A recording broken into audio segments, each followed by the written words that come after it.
Vamos con el segundo tema del día. Vamos a hablar de las innovaciones para el tratamiento y diagnóstico del cáncer de pulmón. Esta neoplasia se origina cuando las células comienzan a reproducirse de manera descontrolada. Según el Instituto Mexicano del Seguro Social, aproximadamente el 80% de las muertes por cáncer de pulmón se debe al hábito de fumar. Actualmente existen diferentes técnicas que permiten un mejor diagnóstico y tratamiento de estas células cancerígenas. Un ejemplo es la broncoscopía de fluorescencia, que consiste en introducir un dispositivo y por medio de la luz diferenciar las partes sanas de las cancerígenas. Te presento la información y regresamos a platicar con nuestro especialista. Algunas pruebas para detectar el cáncer de pulmón incluyen citología de esputo, radiografía de tórax, tomografía computarizada y biopsia. Los síntomas del cáncer de pulmón incluyen tos frecuente y con sangre, falta frecuente de aire, dolor en el pecho, voz ronca, pérdida considerable de peso, dolor en huesos y cabeza. Algunos factores de riesgo para desarrollar cáncer de pulmón incluyen fumar al menos 30 cajetillas al año, tener entre 55 a 74 años de edad y exponerse a altos niveles de contaminación.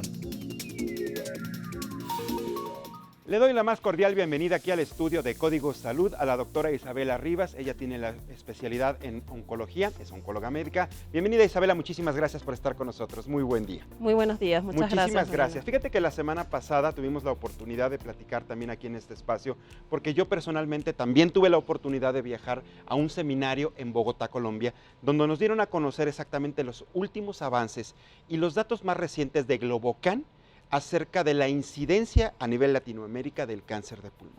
Y estamos en primer lugar de incidencia y desgraciadamente también ya es el primer lugar en muertes, incluso por encima del cáncer cérvico-uterino y del cáncer de mama. Hay datos en determinadas zonas de la región que así lo indican. Y la mayor parte de la causa es por fumar. ¿Qué es lo que se está haciendo a nivel de diagnóstico y sobre todo de tratamiento, lo más innovador que se tenga, pues para poder detectarlo a tiempo, porque el 75% desgraciadamente son etapas ya tardías? Sí, es correcto. En México la incidencia quizás varía un poco, ¿no? Porque tenemos el humo de leña, ¿no? Las personas están expuestas a humo de leña y esto también es un factor importante, no solo el cigarrillo, ¿no? Si bien el cigarrillo sigue siendo el 60% aproximadamente, pero ya vienen otros factores también de riesgo importantes, como es el humo de leña. Entonces, no siempre pensar en cáncer de pulmón igual a fumar o cigarrillo, ¿no? Hay que tomar en cuenta estos otros factores de riesgo. Y hoy en día aquí en México, pues la mejor forma de diagnosticar a estos pacientes es haciendo lo que llamamos un tamizaje, o sea, esos pacientes que tienen factores de riesgo, poder hacerles una tomografía de baja densidad para poder detectar justo a tiempo estos tipos de cáncer, porque lamentablemente más del 80% se detecta en etapas ya avanzadas. Exactamente. Al hablar de tamizaje, ¿qué tipo de estudio se tiene que practicar en la persona? Sobre todo me imagino que es enfocado a quienes manifiesten, digamos, estas referencias como factores de riesgo. Sí, los factores de riesgo principalmente sí son el hábito tabáquico, o sea, fumar más de 30 paquetes años, se llama así, y pacientes que tengan alguna sintomatología, que fumen o que hayan sido expuestos a humo de leña, y también pacientes que pues tengan una edad ya de 60 años aproximadamente, se recomienda hacer estos tamizajes. ¿Cómo es el tamizaje?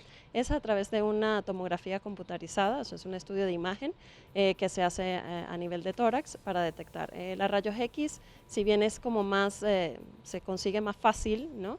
No tiene quizás esas características para detectarlo, ¿no? Sobre todo los tumores más pequeños. Entonces lo ideal es hacerse una tomografía, pero no a todos los pacientes, solo los que tengan factores de riesgo. Y estamos hablando de equipos muy sofisticados y de resultados y análisis igual muy concretos, ¿no? ¿Son imágenes? Lo que aparece en este tipo de trabajos sí. son imágenes tridimensionales y ubican, por ejemplo, si se ve alguna anormalidad, se ve un tumor. ¿Eso es lo que arroja este tipo de estudio? Este estudio lo que te puede decir es si hay o no la presencia de algo anormal a nivel de pulmón, y lo que sigue después de esto es tomar una biopsia.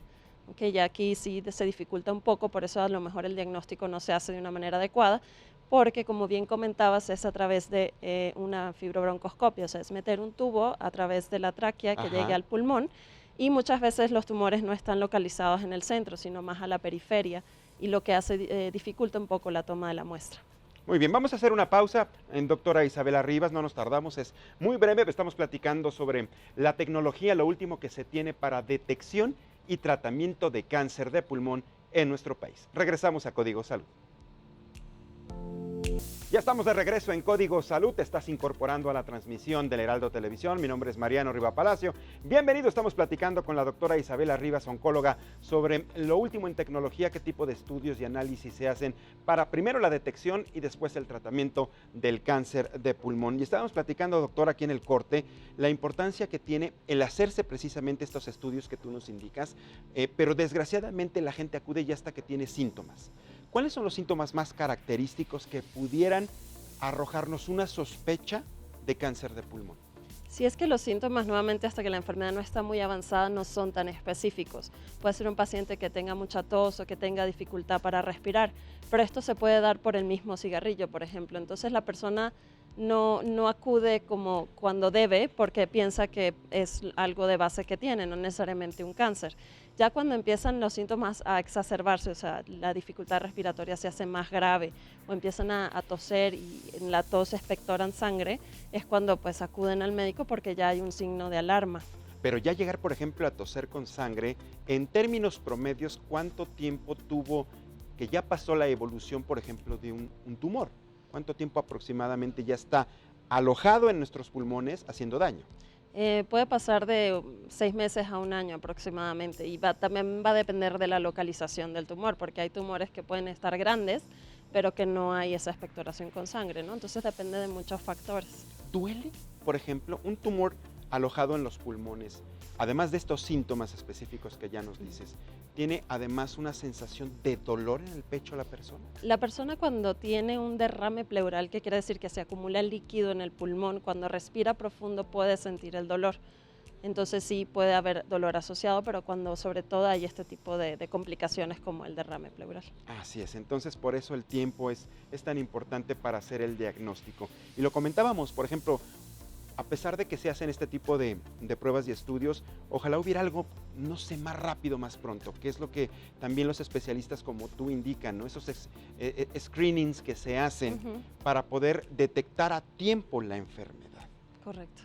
No es como el cáncer de mama, que la mujer se detecta la bolita muy pequeñita en la autoexploración y después recurre, por ejemplo, a la mastografía y después a otro estudio de imagen y ya corrobora o descarta el diagnóstico, ¿no? Es correcto.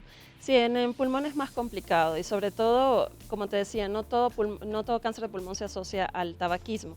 Entonces esas personas que nunca han fumado, que se les diagnostica con cáncer de pulmón, ya es muy tarde porque por lo general tienen esta sintomatología de mucha dificultad o síntomas de ya cuando el tumor se va a otras partes del cuerpo, por ejemplo a cerebro con metástasis cerebrales, empiezan a convulsionar o a tener mucho dolor de cabeza y es cuando acuden.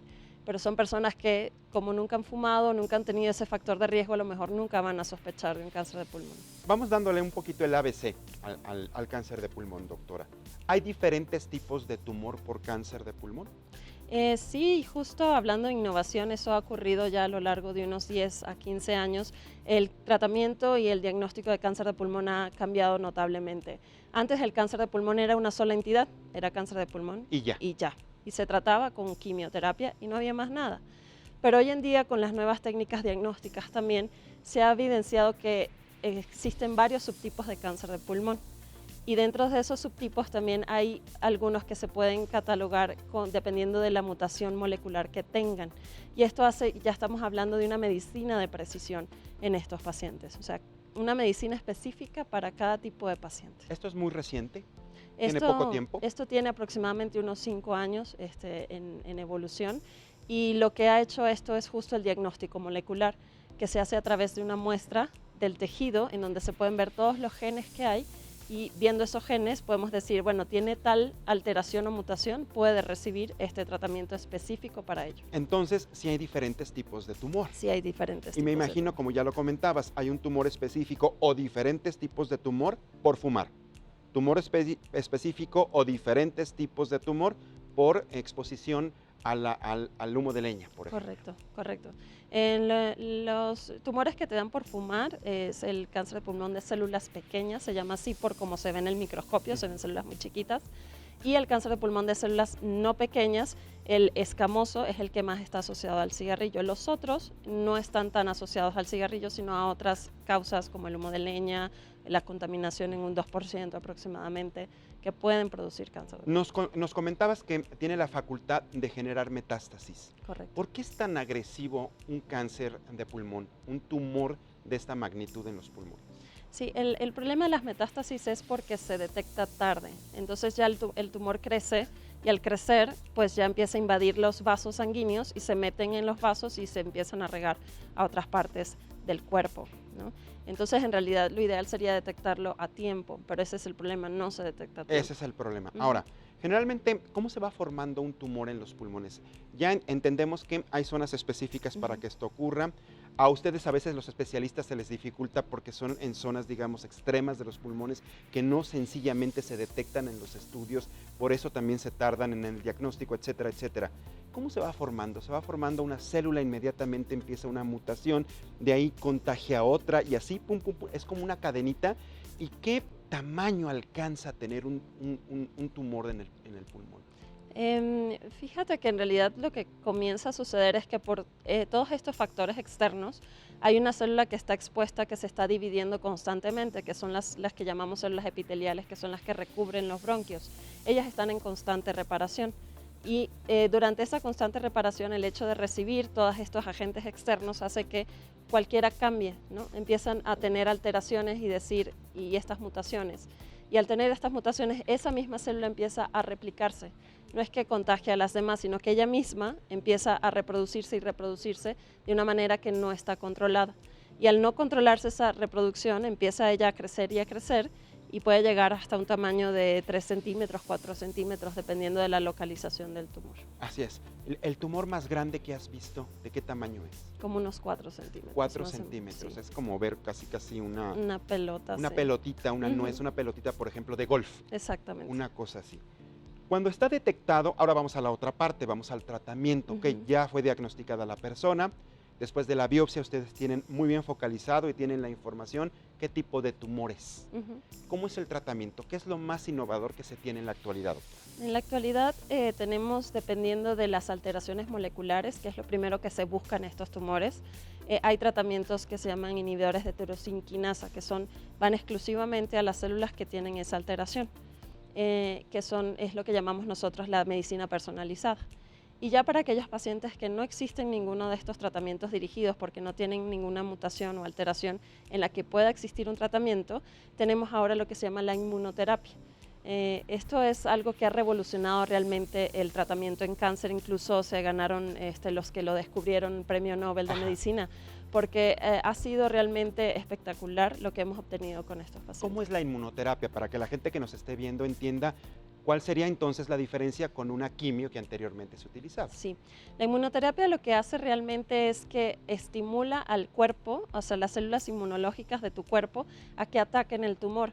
Entonces realmente la inmuno no es que va dirigida, ella no se dirige directamente al tumor como puede ser una quimio, que lo que hace es atacar directamente.